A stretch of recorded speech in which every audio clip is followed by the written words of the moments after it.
20-ാം നൂറ്റാണ്ട് ചരിത്രത്തിന് നൽകിയ ഏറ്റവും വർണ്ണപ്പൊലിമയുള്ള ഒരു നേതാവ്, ഇതിഹാസ പുരുഷൻ, യുഗപുരുഷൻ എന്നൊക്കെ വിശേഷിപ്പിക്കാവുന്ന ഒരു വ്യക്തി ആണ് ഇപ്പോൾ കടന്നുപോയിരിക്കുന്നത്.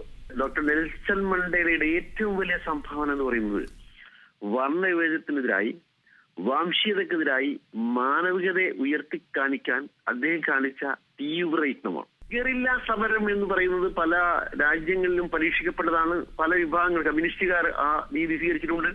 മറ്റ് ജനാധിപത്യവാദികൾ പോലും ചിലപ്പോഴൊക്കെ ആ സമരേകാധിപത്യത്തിനായും സ്വേച്ഛാധിപത്യത്തിനായും അത്തരം മാർഗങ്ങൾ സ്വീകരിച്ചിട്ടുള്ളത് ശരിയാണ്.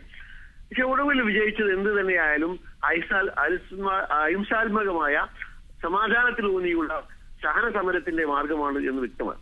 ആ മാർഗത്തിലേക്ക് നെൽസൺ മണ്ടേല വന്നത് തന്നെ അദ്ദേഹത്തിന്റെ ആദ്യത്തെ മാർഗമല്ല ഫലപ്രദമാവുക എന്ന് തിരിച്ചറിഞ്ഞുകൊണ്ടായിരിക്കുമല്ലോ. അതുകൊണ്ട് ഈ സമാധാനത്തിന്റെ വഴി തെരഞ്ഞെടുത്തുകൊണ്ട് അക്രമത്തെ ചെറുത്തു തോൽപ്പിക്കുക എന്ന സമീപനം അത് ഏറ്റവും ഒടുവിലത്തെ അറബ് വസന്തത്തിൽ പ്രകടമായി കണ്ടു.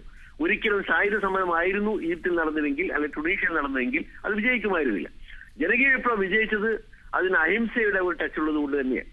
നെൽസൺ മണ്ടേലയുടെ സംഭാവനകളുടെ ഏറ്റവും പ്രധാനപ്പെട്ട വശം അദ്ദേഹം സഹന സമരത്തെയും സായുധ സമരത്തെയും സർഗാത്മകമായി സമന്വയിപ്പിച്ചു എന്നുള്ളതാണ്.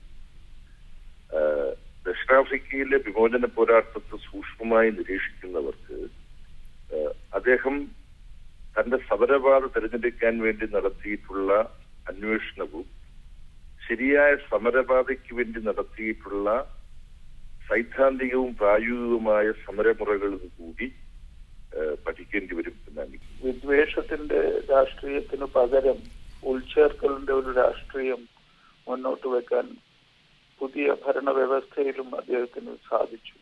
മണ്ടേലയുടെ നേതൃത്വം വലിയ ശിഥിലീകരണത്തിന്റെ വക്കിൽ നിന്ന് ദക്ഷിണാഫ്രിക്കയെ ഒന്നിച്ചു നിർത്താനും ആത്മാഭിമാനം യഥാർത്ഥത്തിൽ കറുത്ത വർഗക്കാർക്ക് മാത്രമല്ല അടിച്ചമർത്തപ്പെടുന്ന ജനവിഭാഗങ്ങളുടെയൊക്കെ ആത്മാഭിമാനം മുന്നോട്ട് വെക്കാനും അദ്ദേഹത്തിന്റെ നേതൃത്വത്തിന് സാധിച്ചു.